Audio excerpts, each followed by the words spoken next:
The realm of fairy story is wide and deep, and high and filled with many things. All manner of beasts and birds are found there, shoreless seas and stars uncounted. Beauty that is an enchantment and an ever-present peril. Both joy and sorrow as sharp as swords. In that realm, a man may perhaps count himself fortunate to have wandered, but its very richness and strangeness tie the tongue of a traveler who would report them.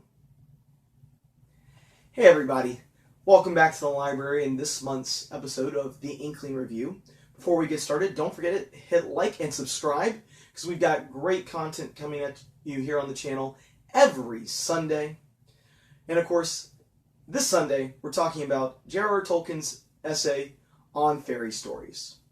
Now, it may seem an odd place to start a series of videos, as we talked about at the end of last month's video, about theological themes, about theological works within the group of the Inklings.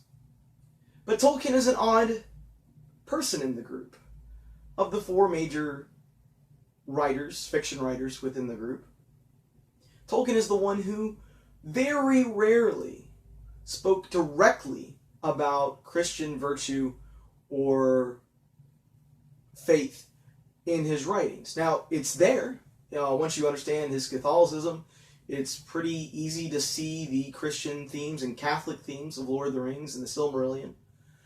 But he, unlike Williams or Lewis or even at times Barfield, he did not go out and attempt any kind of lay interpretation of Christianity, and certainly not of Catholicism. But in this essay on fairy stories, he does, for once, actually decide to use not just his skills at fiction, or to defend his skills at fiction, but to also talk about how that is very much a part of his faith. So, let's get in here and talk about on fairy stories.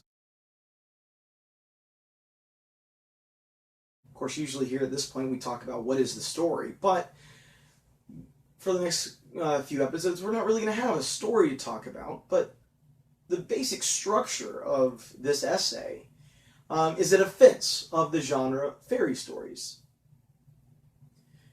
As many of you at home may be aware of, and was certainly worse in the time of Tolkien, fairy stories or fantasy stories are often dismissed by serious literary critics.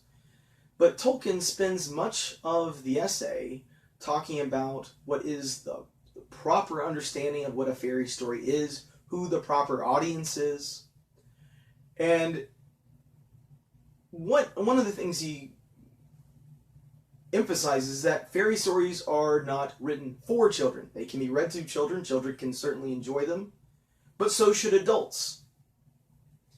And he spends much of the essay defending the importance of the genre of fairy story and a better understanding of it. But along the way, he slips into a theological argument. Not just why it's important for us to understand what fairy is and why we should read it, but why we should write it. And this is where the theological argument comes in.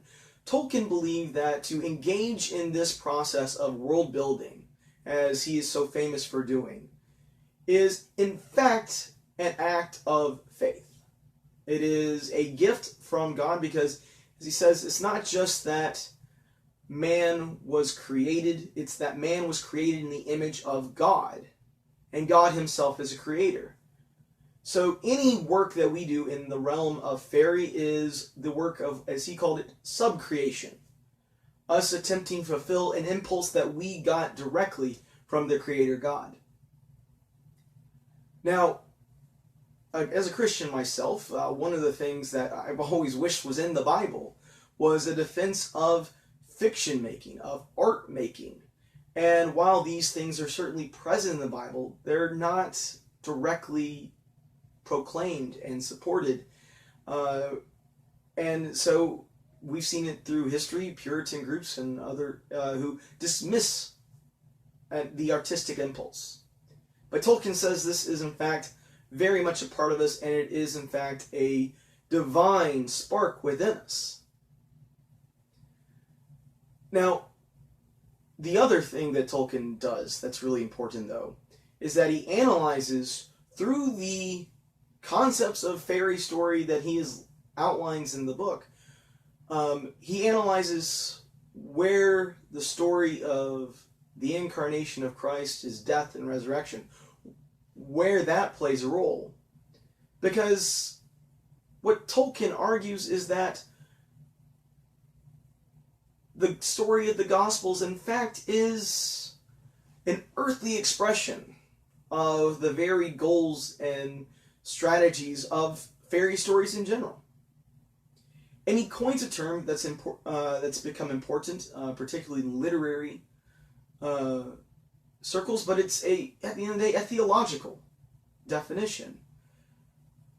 We oftentimes read stories that see a tragic ending where things seem to be going right, but there is a sudden turn toward disaster, as we often refer to it, catastrophe.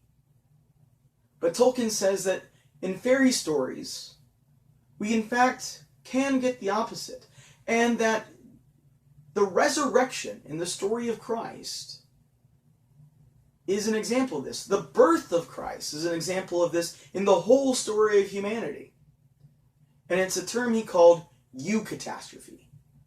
Rather than being a sudden turn toward disaster, it's a situation in which all seems lost and there is a sudden turn toward joy.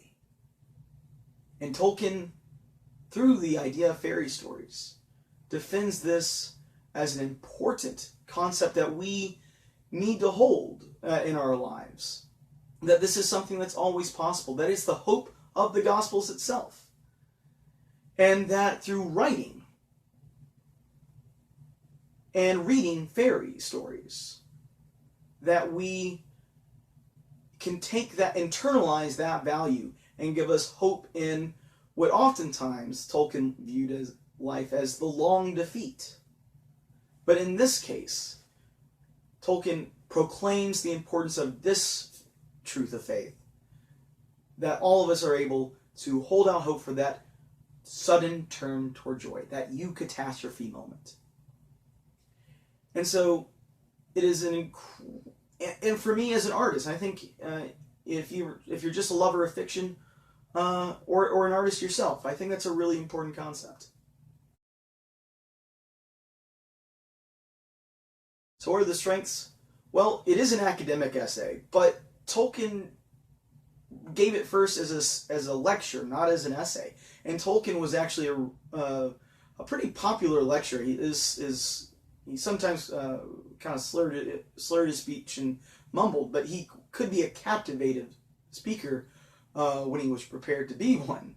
And you see this in the essay. So it's a big strength of the essay that he carries through. But also not to mention the fact that he starts off on a literary topic. What is a fairy story? We all have read or been told fairy stories at some point in our life. And so he slowly eases into this theological concept that really is the last third of the essay. So he draws you in very slowly and builds a case to what he's really talking about at the end. And so because Tolkien was because he was an academic, knew how to build an argument, and he does so very effectively in this essay. So what are the weaknesses? Well, Tolkien, it's an academic essay. Even if it wasn't one that he was not a literary critic, so it's not work of academic literary criticism in that sense. But if you're not into reading an argument, I guess that would be a weakness. But I think he's very entertaining throughout it, and I think that offsets it. One of the things he does in a couple of different places, he talks about elves as if he knows them personally. So he's giving this academic argument and then sprinkled throughout his very non-academic moments. And so, again, even if that's something that will deter you, I think there's plenty in the essay that you should really just go ahead and enjoy the read, because I think he overcomes it very much. So in that way, I don't really think it's much of a weakness. All right, so how do I rank the essay? 5 out of 5. I already said this is speaks to me a lot as an artist. It really is a inspiration for me. It's something that I have internalized a lot, the importance of why we write. So it's very important to me personally, and I think if you're an artist, I think it will be to you as well. So absolutely, 5 out of 5.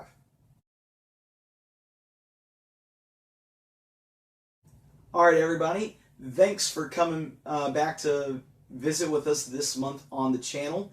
Next month on the channel, we're going to be looking, continue our look at theological works of the Inklings. We're going to be looking at Owen Barfield's Saving the Appearances, a study in idolatry, in which Barfield brings a lot of his unique ideas to bear, not just on language, but ultimately on faith.